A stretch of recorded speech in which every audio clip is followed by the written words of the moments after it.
It has been almost exactly a year since my wife and I took possession of the home that we had been in the process of building for a little over 2 years in Merida, Mexico. And today, what I want to talk about is not just how much we enjoyed the home, that's going to be a little bit of it, but for the most part, it's going to be about what it has been like being there for a month and then having it as a rental home for the last basically 11 months, telling you all the positives, the negatives, and some things that you might want to think about if you are thinking about doing the same thing that we did. And yeah, having a home in Merida, Mexico. It's pretty awesome, but there's some things that you might want to think about. Let's roll the intro.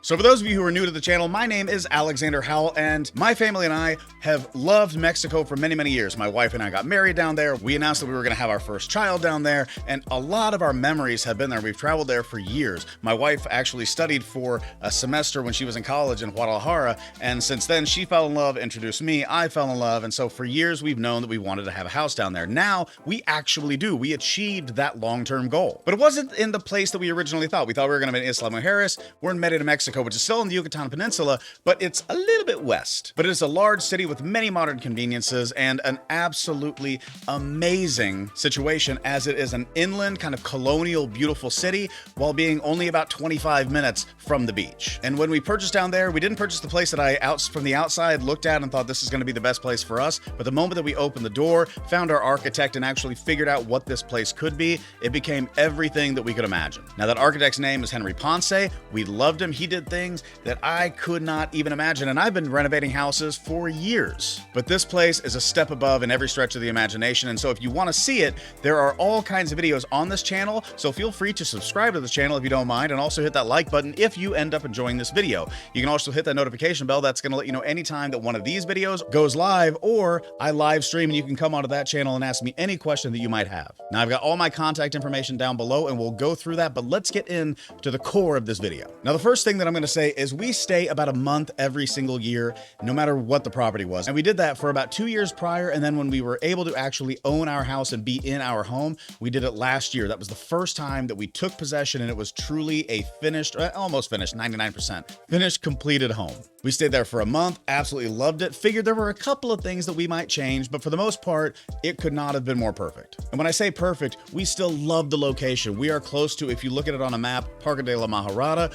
We are close to, and we're in a neighborhood that's technically called Chembec. So it's about 15 minutes from the main square of the city and about 15-20 minutes from some of the different areas that we talk about a lot on this channel. But it is still very close to a lot of things, and because we're a little bit removed, we were able to get a lot of the things that we wanted to do. A large lot and plenty of space to upgrade and do those kind of things. And also, if you've ever been down there, you probably know that an Uber across the city is between $5 and $10, so being away from certain things isn't a big deal. The first question that I normally get on this channel has to do with electric and solar. And the reason for that is Mexico has what is called the CFE, and that is kind of the company throughout the entire country that controls the amount of electric usage.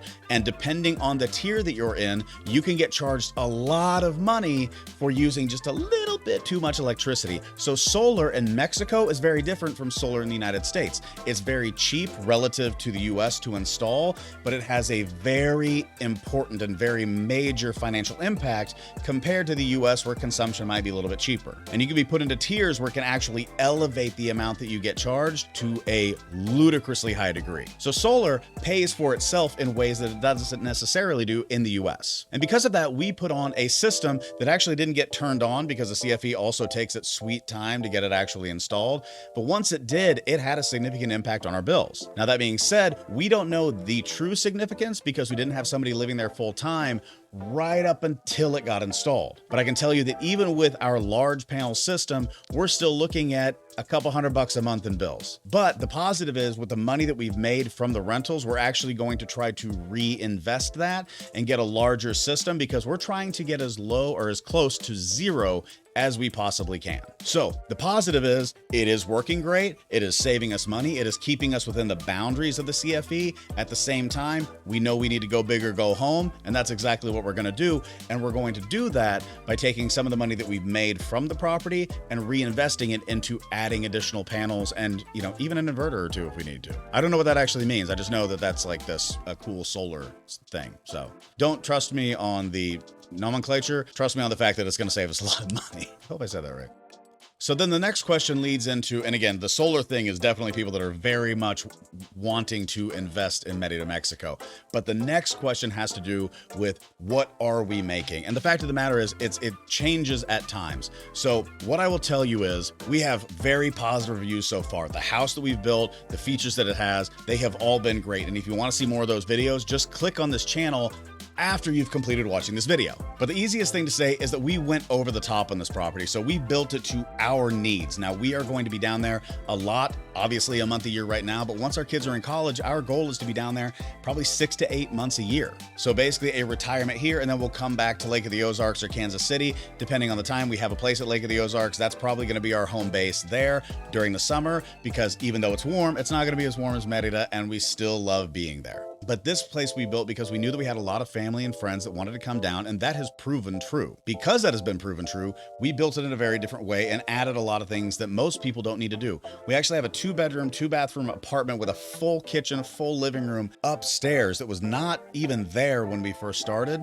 Our master bedroom is at the back of the property, which is just me and my wife. And then we built an entire new kitchen and 2 bedrooms that were actually part of the original construction, but we had to move some walls around with their own bathrooms, a media room, laundry room. Like, this place is palatial. It's very nice. And positively, you can't tell from the facade, but we built it to our standards. And because of that, the positive is when you go down, there's a lot of room for people to rent. So people can come down with multiple couples, a couple of families, whatever it might be, and everybody has their own room. So the rental success really has been, does somebody want a lot of space, or do a lot of people want their own spaces? And that has been really positive for our rental market. Now, it is higher than most, and you will see the link down below for the Airbnb if you do want to end up renting it. But for a month, it's about $4,000. If you go less than that, if you go a few days, if you go a week, 2 weeks, it's going to be more per day, but obviously less overall. And because of the situation that we built in it, to where you basically have 2 separate, almost completely separate living spaces, even though it's the same entrance, that has really helped our rental success. And so for the first 3 months of 2023, we actually had somebody that moved in,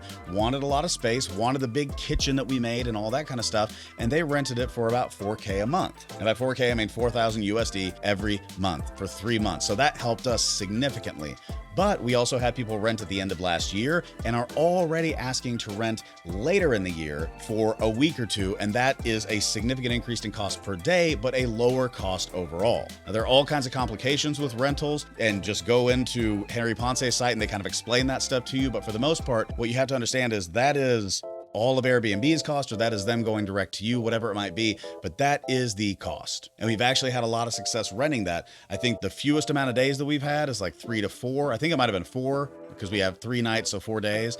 And then the most obviously is 3 months. What we are seeing now though is, and this is one of the things that I wanted to talk about, is that it does ebb and flow, because right now is the hottest time of the year. It's been about 105 for like 10 days straight in Merida, and Merida is definitely a humid, hot place. And so because of that, we're not seeing a bunch of people renting it during this time of year. We're going to go down in about a month and take up some of that time, so that benefits us, but we don't see the rental income during the summer because it's hot in the United States, it's hot in Canada, it's hot everywhere. You want to go where it's hot when it's cold where you are, and that's when you normally see people renting. So if you're looking to invest in something like this, one of the things you might want to think about is you might want to go when other people don't want to go, because you're going to see the increase in rent when people do want to go, which is when they're freezing and it's 5 degrees here and it's 105 degrees there, or 85 degrees. Let's go 85, that sounds better. And as you're looking to invest, you might want to also think about market changes. Now, Merida is still relatively, I don't want to say cheap, but it is a deal compared to a lot of other places. We originally wanted to invest in Isla Mujeres. If we tried to do that now, as we recently saw from a trip that we took, it would be ludicrously more expensive than our home here. We have around 4,500 square foot of space, just interior space, not including the courtyard, not including the pool area and the outside area and all that kind of stuff. That's just the interior space. If we tried to build something like we have here on the beach in Isla, twice as much, easy. But even in Merida, prices have gone up significantly. Now that has to do with a couple of factors. The biggest factor is there's an increase in demand, and I attribute that to several things. One, people come out of COVID, really want to travel. They want to invest in different areas because they just want to be able to escape and not feel like they're completely tied down. I've seen that with several people, especially those who contact me through this channel, because it was almost an immediate increase in material costs, not just the cost of the land. But next, cost of the land, because the first thing, is another part of it. People have discovered Merida. It's becoming a more popular destination as Progreso, which is where you kind of come into Merida if you're on a cruise or something like that. Progreso has the largest pier in the world, and it just happens to be the northern part of Yucatan, and about 25 minutes from Merida. That beach city feeds in with cruise lines. People are discovering these cities, and because of that, more discovery, more people interested in it, more demand, fewer supply. You get the picture. It's economics 101, but that's why it's increasing in value. So when you think about increased access, increased demand, higher cost of materials, all of these different things, on top of the fact that even though the city has a bunch of properties that are abandoned, not many of those are for sale. Some are, many are not. So they're restricting the supply, and I honestly don't believe that that is something that is intentional. It really does seem like people just don't want to sell certain properties, and so they're not on the market right now. If all of those properties flooded the market, you would see the supply go up, the demand stay the same, so the prices would inevitably go down. But I don't see that happening just because that's the way that this market has been for a long time. Now, another thing that I want to talk about when it comes to the investment and everything else. Now, I talked about Harry Ponce being our architect, and his company is actually the property manager as well. And why did we do that? We found that we 100% trusted this individual because he delivered a fantastic product, and he and his team, especially Danny and Lenore, have been great contacts for us to bring in a significant amount of value to our property as a rental. And there has been great communication, but when you're living that far away from a house, you might think that you have the ability to manage it yourself. I can tell you right now, you're a crazy person if you think that. You need to have a team there. Now, whether it's a team that you create yourself, which I don't even want to talk about that because that's business creation by a foreigner in Mexico, I'm out. I have no idea what's happening there. But when we talk about our property management company, there's always going to be random issues that pop up, but they have been able to handle it and get to us immediately, and that has so much value compared to having somebody that you don't trust. For instance, there was an issue with turning on the stove. I have to be honest with you, that took a bit because I had to remember how to turn on the stove because I also remember it being fairly complicated. And if you're laughing at me right now thinking you don't know how to turn on a stove, what's this guy doing? Come see our stove. You try to figure it out on the first try. But we got it done and it's all good. The other thing is Wi-Fi. Now, I have a direct line of communication to the Wi-Fi network, but if it's down, I got nothing. I can't help him. So the Wi-Fi has gone down once or twice, and it's the router system that we put in down there. It's not a big deal, but it does need to be solved immediately because we want to make sure that the people that stay in our house are able to use everything that we told them that they could. So they're in communication with me. I'm telling them what to do. Boom, bang, boom. We got it figured out. No big deal. In the year that we have been dealing with this, besides asking if a certain date worked for somebody, the amount of times, or the amount of time, I guess, that I've actually been on the phone with them trying to figure things out, 2 hours maximum. It is worth every single penny that you pay the company, which is 6 to 10%, I believe, of the rental, plus a few fees and stuff like that. But that money is so worth it. And I would tell anybody that is having a place down there, or even if you're across state lines, just have a property management company. It will take a load off of your shoulders, and it will bring you peace of mind. After a year, I'm very happy with what we did. And again, just going back to expectations, set expectations if you're thinking about renting your property. We love it, and when we're there, our communication with Henry and his team, it's fantastic. If something's happening, they got it done. If there's a problem, they fixed it. There was no issue whatsoever. But if you're looking to rent when you're not there, one thing I would 100% tell you is just set expectations. Nobody's renting our house right now during the summer. Why? Because it's ludicrously hot, and they can stand outside on their own porch in whatever country they're in and enjoy the heat. But in the wintertime and fall and spring, people do want to be there because the temperatures are better. It's definitely better than where they were. And Merida is a beautiful colonial city that is very, very close to the beach. And if you happen to be somebody that does rent our property, or any other property for that matter, always feel free to send me a text message or send me an email. My text line is 816-727-7740. My email is alexander@alexanderhowell.com. Again, all of that's down below. But if you have a question about when to rent, where to rent, anything like that, send me a message. I'm more than happy to communicate with you about my ideas and where I might think that would work out best for you. But during the summer is a very tough time to rent there just because it's so gosh darn hot. So ladies and gentlemen, that's the video. My name is Alexander Howell, and I really appreciate this. If you're still here, you you gotta like this video. I'd really appreciate that. And obviously subscribe to the channel. I have a ton of people that watch these videos, every single one of them, and they still haven't hit the subscribe button. It's the freest thing you can do, baby, and it helps me out like crazy. But we're gonna be down July into August. It's gonna be a little bit of a crazy time, but we're really looking forward to it. I cannot wait to see my house again. I've been dreaming about that place. But the first year in Merida, Mexico, actually owning a home has been a learning experience, but it's also been a positive thing. I think a lot of people kind of scare themselves out of not pursuing their dream and getting a place in a different country. And if you have the ability, I'd say 100% do it, because no matter